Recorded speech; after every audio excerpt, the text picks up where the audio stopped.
جاگنے والے۔ بھارت کی لوک سبھا نے جب یہ بل پاس کیا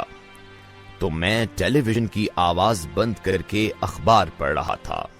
خبر کے آخر میں جہاں باقی صفحہ 7 بقیہ 39 لکھا تھا،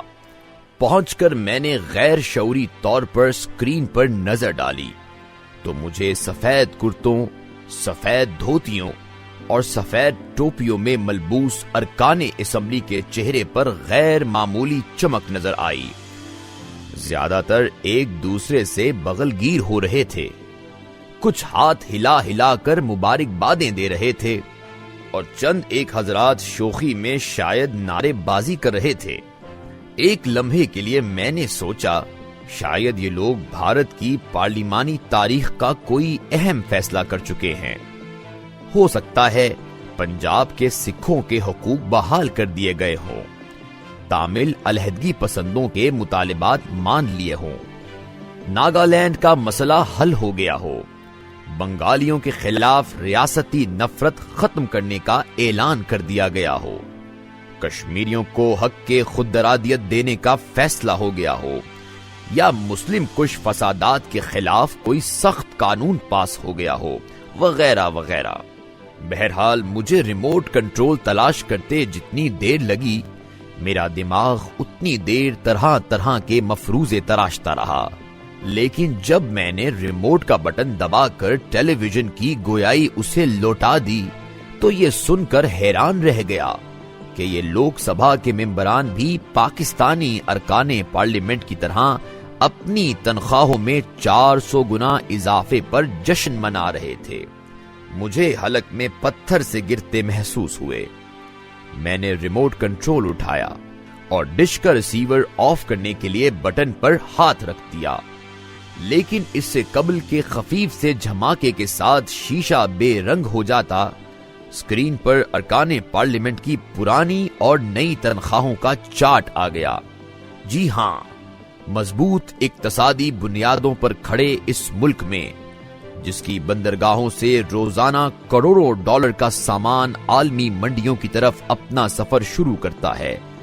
جس کے 1.5 لاکھ بڑے صنعتی یونٹوں کی بھٹیاں پورا سال گرم رہتی ہیں، جس کے 12 ایکڑ کے فارم دنیا میں سب سے زیادہ پیداوار دیتے ہیں، جس کے گنگا اور جمنا جب جوش میں کناروں سے باہر نکلتے ہیں تو دور دور تک زرخیزی پھیلاتے جاتے ہیں، جو دنیا کا 4تھا بڑا سیاحتی مرکز ہے، جو دنیا کا 7واں بڑا صنعتی زون ہے، اور جو قدرتی وسائل کے حوالے سے دنیا کا 12واں بڑا ملک ہے، اس کا رکن قومی اسمبلی لوک سبھا 6 ستمبر سن 97 تک صرف 1500 روپے ماہانہ تنخواہ وصول کرتا تھا، اور ان لوگوں نے 1500 سے 6000 روپے ماہانہ تک پروموشن کے لیے کتنے عرصے تک کندھے سے کندھا ملا کر جدوجہد کی، اپنی اپنی پارلیمانی پارٹیوں میں کتنی طویل آئینی جنگ لڑی تھی، پارلیمنٹ میں کب تک اپنے حق کے لیے یدھ لڑا، صرف یہ لوگ جانتے ہیں یا بھارت کی پارلیمانی تاریخ؟ کیونکہ ان لوگوں نے جب اپنی تنخواہوں میں اضافے کا سوال اٹھایا، انہیں جواب ملا۔ جس ملک کے 4 کروڑ عوام فٹ پاتھوں پر سوتے ہوں،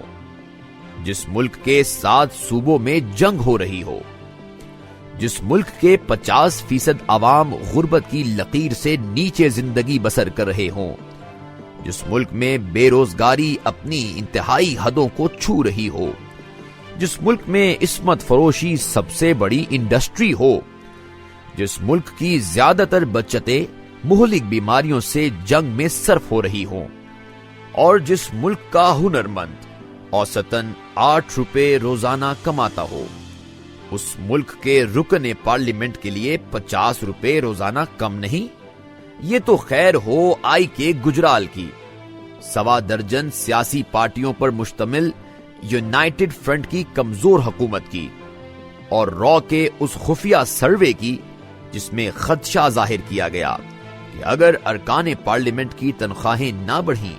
تو آسمان کو چھوتی مہنگائی ان لوگوں کو کرپشن پر مجبور کر دے گی،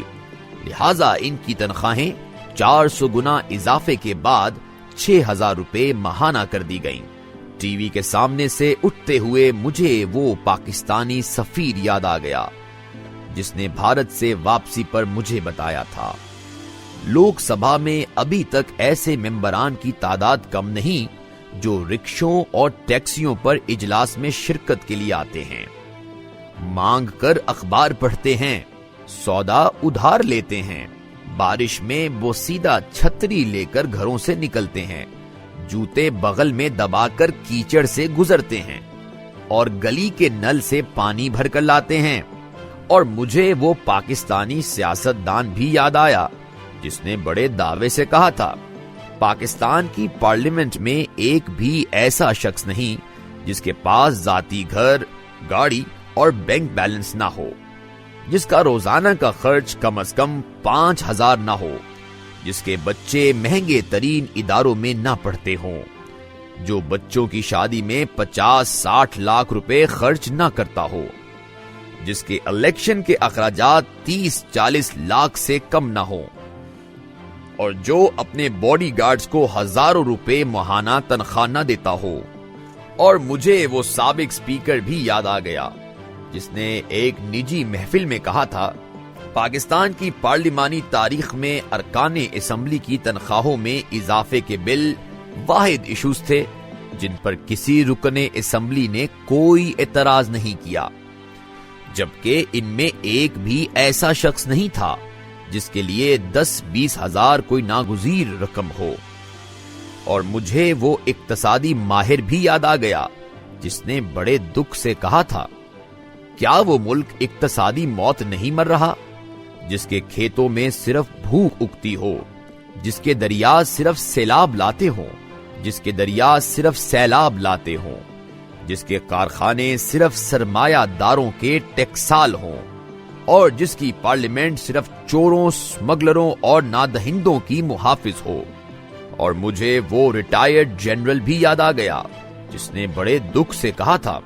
2 اذیتیں ہیں جو مجھے چین نہیں لینے دیتی، اول پاکستانی سیاستدان جو سیاست تو پاکستان کی کرتا ہے لیکن خود پاکستانی نہیں، دوم ہندوستانی سیاستدان جو سیاست تو بین الاقوامی کرتا ہے لیکن خود بری طرح ہندوستانی ہے۔ اور مجھے وہ عالم بھی یاد آیا جو ساری رات دنیا بھر کے کافروں کو جہنم کی آگ میں جلاتا رہا، اور نماز فجر کے بعد جب میں نے اس سے پوچھا، زمین نیکی، اچھائی اور امن پھیلانے والے کافر کی درازی عمر کے لیے دعا گو ہوتی ہے یا ایک بد نیت، بدتینت اور عمل سے خالی مومن کے لیے، تو اس نے غصے سے کہا، روز حشر کافروں کے حامی بھی کافروں کے ساتھ ہی اٹھائے جائیں گے۔ ہاں، ٹی وی کے سامنے سے اٹھتے ہوئے میں نے اپنے آپ سے سوال کیا، عمل عظیم ہے یا خواب؟ تو جواب آیا، جاگنے والے کے لیے عمل اور سونے والوں کے لیے خواب۔